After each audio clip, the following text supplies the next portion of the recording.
Coming to you from the heart of the Motherlode, this is EDC's Week in Review, your May 9th edition. Thank you for tuning in. For the weather this week, looks like it's going to be a warmer weekend, but a chance of rain on Monday with cooler temperatures, and then getting back up into the mid-70s for the rest of the week. Now on to our top stories. Fatal crash on Green Valley Road.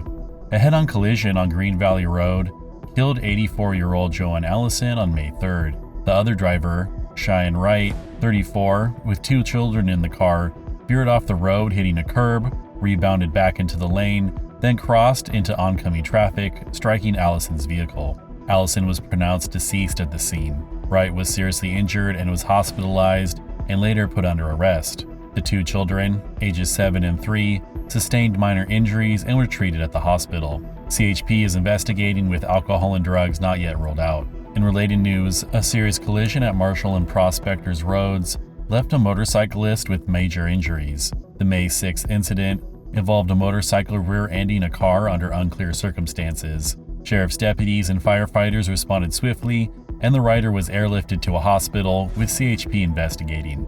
Kayakers rescued at Folsom Lake. Two kayakers were saved from choppy waters at Folsom Lake on May 5th, the El Dorado Sheriff's Office shared. Strong winds created hazardous conditions, prompting a response from the Sheriff's Echo 1 helicopter and El Dorado Hills Fire's Water Rescue Team 84. The pair was safely brought to shore, with no injuries reported. Authorities urged preparedness, noting rapidly changing lake conditions. This rescue highlights the county's robust emergency response capabilities. Suspect faces 85 charges. Joshua John Bowen pleaded not guilty to 85 felony counts, including sex crimes against minors, the Mountain Democrat reported. After Joshua John Bowen's first arrest in December 2022, the Placerville Police Department's press release about the incident prompted more alleged victims to come forward, leading to additional charges. Arrested again in 2024, Bowen was held to answer on May 2nd after a preliminary hearing detailed his alleged Instagram contacts with victims. Bowen's attorney withdrew, and a public defender was appointed. A hearing to schedule the trial is set for May 30th. LLAD fee dispute fuels lawsuit. A dispute over lighting and landscaping assessment district fees, which fund local lighting and landscaping maintenance, has led to a lawsuit in El Dorado Hills, in EDC reports. In 2022, Auditor-Controller Joe Harn omitted $1.4 million in LLAD fees from property tax bills, citing discrepancies between assessments submitted by the El Dorado Hills CSD consultants and those approved by the district's board. EDH-CSD, dependent on these fees for infrastructure, filed a lawsuit accusing Harn of political motives. Harn insists on legal accountability while voter repealed Measure Q, R, and S from November 2024, which eliminated fees for Promontory Park, Carson Creek, and Valley View, complicate future assessments. The conflict, with fees reinstated in 2025, raises concerns over funding for upkeep in El Dorado Hills. City upgrade plans. Placerville City Council is eyeing major improvements for Goldbug Park.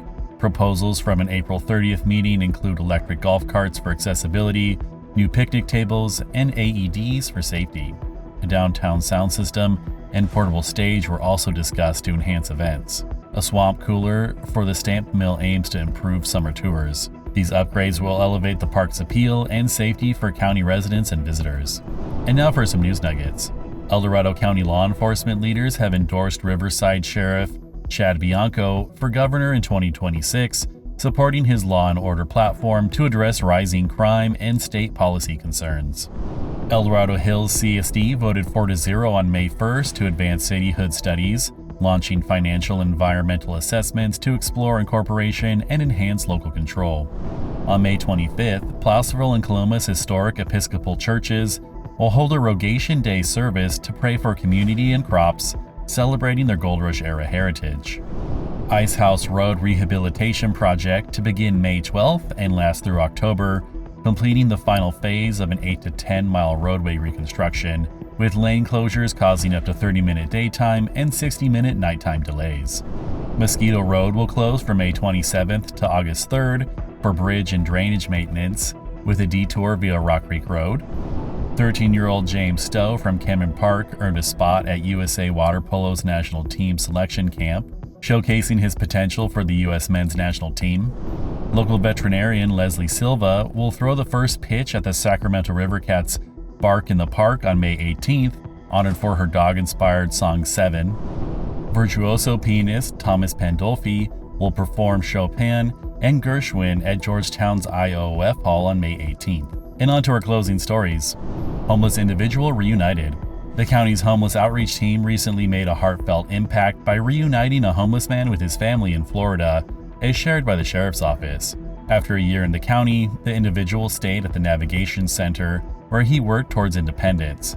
The team connected with his loved ones and arranged transportation to the Greyhound bus station for his journey home. This effort highlights the power of compassion and community support in transforming lives. The Navigation Center and outreach team's dedication showcases a model for addressing homelessness locally. Volunteer Week celebrates heroes. National Volunteer Week, April 27th to May 4th, spotlighted the county's dedicated volunteers, with El Dorado County highlighting Mark Rodriguez's remarkable contributions. A retired mortgage banking and internet marketing professional, Rodriguez joined the Sheriff's Search and Rescue in 2016. Earning Type 1 designations in ground and off-highway vehicle teams, he led 9 rescues and 27 trainings in 2024, logging nearly 500 hours. His innovative training task books enhanced the helicopter rescue technician program. Rodriguez's leadership as off-highway vehicle team lead strengthens public safety across the county. Cyclists ride for the disabled. 70 Pi Kappa Phi fraternity men are cycling over 4,000 miles across the U.S. in the Journey of Hope, a fundraising and awareness campaign for people with disabilities organized by the Ability Experience.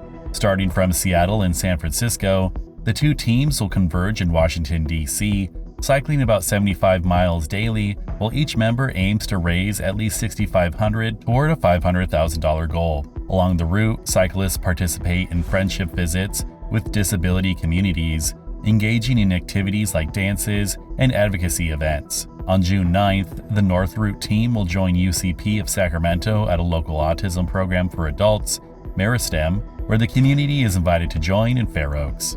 And this has been EDC's Week in Review, your May 9th edition. Thank you for tuning in.